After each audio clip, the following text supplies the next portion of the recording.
Malhação? É. Malhação. Eu olhei o relógio para ver a hora. Eram 18 horas e 20 minutos. 18 horas e 20 minutos. Uma menina falando para outra, uma jovenzinha adolescente falando para outra, 18 horas e 20 minutos. Por que você não transa com ele? Você não gosta dele? Ele não gosta de você? 18 horas e 20 minutos.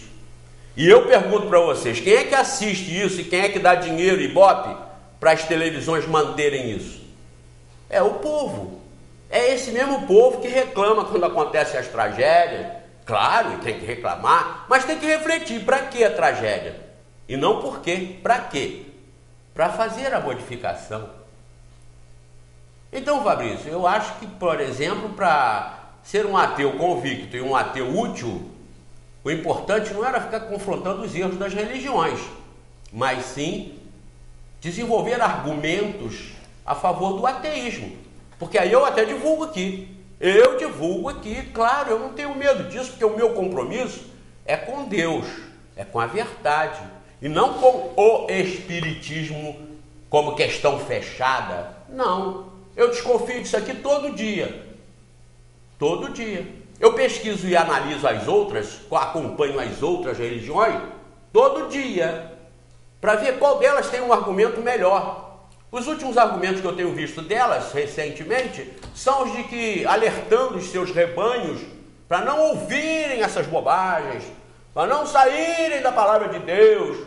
A palavra de Deus é a ciência. Pesquise a ciência.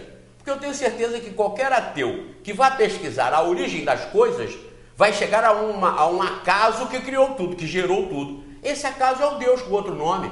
É o Deus com outro nome. Porque não se pode conceber que tudo que exista não é produto do pensamento. Todas as formas que nós vemos no universo, elas são produtos de um pensamento. Elas são manifestação e concretização da inteligência. Esse globo, antes de existir, foi pensado para ser construído, para ser criado desta forma. Então a inteligência humana cria os objetos de acordo com as suas necessidades. Cria do material existente no planeta, porque é no planeta que essas inteligências estão encarnadas, estão atuando diretamente.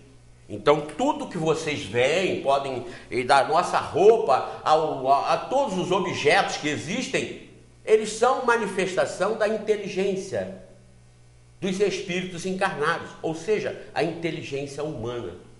Pela mesma razão, nós não poderemos deixar de admitir que aquilo que ultrapassa os limites da matéria física ou da construção humana, também pela mesma lógica e razão, são manifestações da inteligência. Quando não da inteligência dos homens, dos espíritos encarnados, inteligência humanizada, da inteligência extracorpórea. E à medida da grandeza dessa criação, nós vamos vendo a grandeza dessa inteligência. E vamos chegar à conclusão que nada existe sem que tenha sido produto da manifestação inteligente de alguém ou de uma soberana e suprema inteligência, que é como definem os espíritos Deus. Que é Deus? Primeira questão do Livro dos Espíritos. E os espíritos superiores responderam: Deus é a inteligência suprema, a causa primária de todas as coisas. Chegar a essa inteligência com outros nomes, não importa, isso é irrelevante. Então, os ateus, os materialistas, se forem indo do macro para o micro e do micro para o fluídico, para o etéreo, absolutamente etéreo, para o neutrino, que é a matéria com massa igual a zero, vão chegar à conclusão que isso é a manifestação de uma inteligência muito anterior e superior à nossa, porque foi capaz de criar, organizar, estabelecer e manter toda essa complexidade universal. Vão chegar a Deus com outros nomes. Não é essa a questão. E aqui, com fundamento na doutrina espírita, nós temos que alertá-los de que não se acredita nas coisas cegamente. Só acreditem a partir do raciocínio. Karen Armstrong, uma historiadora religiosa americana, lançou nesse mês aqui no Brasil o livro Em Defesa de Deus. onde ela sustenta que Deus não pode ser concebido a partir da racionalidade, da razão. Grande erro. E ela é autora de um best-seller chamado Uma História de Deus, que também já foi, parece, publicado no Brasil e que foi aí badalado no mundo inteiro. E esse atual, agora Em Defesa de Deus, é mais ou menos uma síntese do que ela fez no outro, com alguns outros comentários, mas que peca, primeiro, por estabelecer uma fé irracional, uma fé pela fé, uma fé cega, que é o que desgraça a humanidade e que leva ao fanatismo. A fé cega leva ao fanatismo e tira as possibilidades totais de progresso no campo do homem entender as regras de Deus, entender as regras do universo. Então, Karen Armstrong, inclusive nesse último livro Em Defesa de Deus, ela recua diante do terrorismo. Esse Em Defesa de Deus, ela fez principalmente pelas provocações de Sam Harris, aquele filósofo ateu americano que anda atormentando o mundo e que diz uma coisa que eu concordo plenamente: as religiões fazem mal ao mundo. Contesta também Michel Onfray, que é um francês, que diz a mesma coisa, que as religiões mentem o tempo todo, por isso elas são inócuas para transformar qualquer coisa. E também Richard Dawkins, que é um biólogo americano que também sustenta a tolice que é esse Deus das religiões. E com fundamento provocada por esses ateus materialistas inteligentíssimos, autores de diversas obras na área das suas ideias e também nos ramos científicos dos quais eles participam, provocados por eles, ela fez esse livro Em Defesa de Deus, aconselhando que se recue um pouco, Zé Mané, nesses ataques aí, porque isso pode provocar ódio, isso pode exacerbar o terrorismo, isso pode provocar o Islã e pode fazer uma desgraça. Tira o time e estimula a que as pessoas retrogradem nos avanços que estão conquistando. Vocês têm visto aí pelo norte da África agora, atualmente, hoje, nós estamos no final de fevereiro, a revolução social e política que está havendo nos países totalitários, nesses países mandados por esses ditadores que se encaixam lá e para defender os interesses das grandes potências do mundo, eles lá são mantidos, mesmo potências democráticas que querem democracia para o mundo inteiro, desde que eles levem vantagem, mas que ficam lá sendo sustentados por esses representantes mundiais da espécie humana. Vocês estão vendo o que está acontecendo, vocês estão vendo. Na Líbia, na Jordânia, o Egito conseguiu um grande êxito agora, no Bahrein, no Iêmen, numa série de lugares. São aqueles como Fidel Castro, que aí está há quase 40 anos. Aliás, Muammar Gaddafi está há mais de 40 anos dominando a Líbia, oprimindo o povo. Vejam o que está havendo. Uma revolução, uma revolta, que a gente não sabe bem, é uma questão para cientistas políticos analisarem e também os teólogos não bobearem a respeito, que eu não sei se é na ânsia da democracia ou na ânsia de uma teocracia. Ou então, como dizem alguns farsantes aí no movimento espírita, uma ânsia de espiritocracia.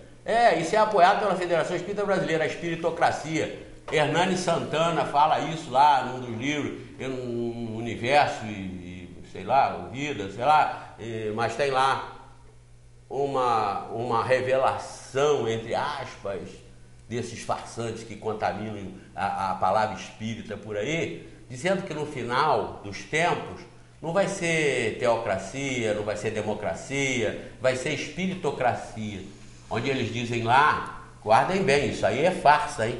Isso não faz parte da doutrina espírita, não. Eu estou dizendo que apoia a Federação Espírita Brasileira e o movimento espírita aplaude aberrações como esta, que os espíritos superiores vão vir, vão se materializar e vão determinar quem vai governar o planeta. É absurdo? Claro, perante a doutrina espírita, uma heresia, uma barbaridade. Mas isso é indicado, inclusive, para estudo sistematizado da doutrina espírita. Eu não sei se é Universo e Vida, eu não me apego muito a essas coisas, porque quando eu vejo uma asneira, quando eu vejo uma aberração e um absurdo, eu elimino logo. Eu não vou ficar andando atrás, mas ele tem tanta coisa boa. Até o diabo também pode ter tanta coisa boa para enganar os outros, como dizem os nossos irmãos de outras religiões. Cuidado com o artimanha do diabo, ele fica ensinando o bem, falando no bem, como dizem a respeito do espiritismo, que isso é do diabo. Mas se o diabo está ensinando o bem, se o diabo está convencendo a favor da ética, da moral, do amor ao próximo, de repente ele mesmo vai se converter. Mas sustentam isso, que é o diabo. Mas peraí, analise o que é do diabo. E vocês vão ver se é o que tradicionalmente vem dizendo aí, como sendo de Deus, ou se é o que diz, por exemplo, a doutrina espírita. Então é claro que esses farsantes, essas infiltrações e essas enxertias vão contaminando e vão atrapalhando o entendimento, principalmente, da doutrina espírita.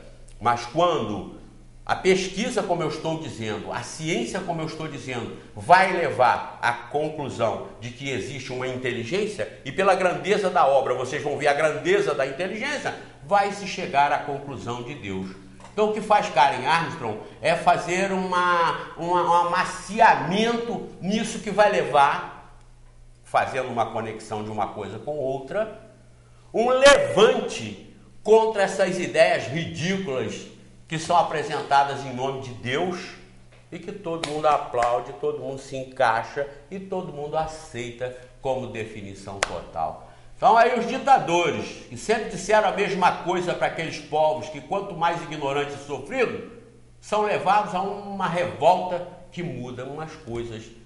Então essa revolução aí político-social que está acontecendo no Oriente, que está no norte da África, nesses países que nós citamos, e que foi muito bem sucedida no Egito, ela pode de repente se abater sobre as ideias religiosas, e é o que vai acontecer, vocês vão ver. Vai haver uma explosão em termos das enganações, das farsas, e os homens vão largar para lá os pregadores falando sozinhos e vão cuidar da verdadeira vida, do verdadeiro interesse espiritual. Como eu disse no programa passado, somos nós e Deus, Deus e nós. Nós não precisamos de padre, pastor, espírita, ninguém para ser intermediário nosso. Porque volto a lembrar, porque isso é importante. Muitos desses intermediários têm menos moral e menos competência espiritual e até intelectual do que muitos daqueles que ficam se entregando para eles fazerem os cultos a Deus e pedirem lá a Deus para você. Quem é que disse que isso é necessário? Falando em ditador e dominador e regime totalitário, eu lembro de Ceausescu na Romênia. A Romênia foi engraçado em outubro, na queda do Muro de Berlim. Em outubro, um pouco antes da queda do muro, a Romênia elegeu Ceausescu com 98 ou 99% dos votos. Olha que maravilha, que homem querido. Como fazem em Cuba, a eleição é de 99, 100% feita pelos deputados nomeados por ele. Como fazem esses ditadores aí, o ditador do Egito, o Hosni Mubarak, deixava às vezes até ter alguém de oposição para concorrer, para dar um aspecto de democracia e de escolha popular. Mas qualquer concorrente dele que tivesse mais de 5% de possibilidade de voto era morto, ou era tirado de circulação. Ceausescu em outubro foi eleito com 98, 99% dos votos do povo. Em dezembro ele foi trucidado com a família em praça pública. Vejam, aquele amor de outubro era esse amor também das religiões, que os adeptos têm, vão aceitando, até que vai chegar o ponto da explosão moral, da explosão geral, em busca da liberdade, principalmente liberdade de pensamento. Então, queridos, nós estamos vivendo num mundo conturbado, não só pelos flagelos destruidores, como se abateram aqui sobre Friburgo e as regiões, as cidades vizinhas, mas nós estamos vivendo momentos de grandes transformações, de grandes conturbações. Essa, contra as ditaduras do norte da África, do Oriente Médio, eram imprevisíveis. Estava tudo muito quieto. Bastou um país iniciar, e pela globalização total, isso foi uma explosão geral.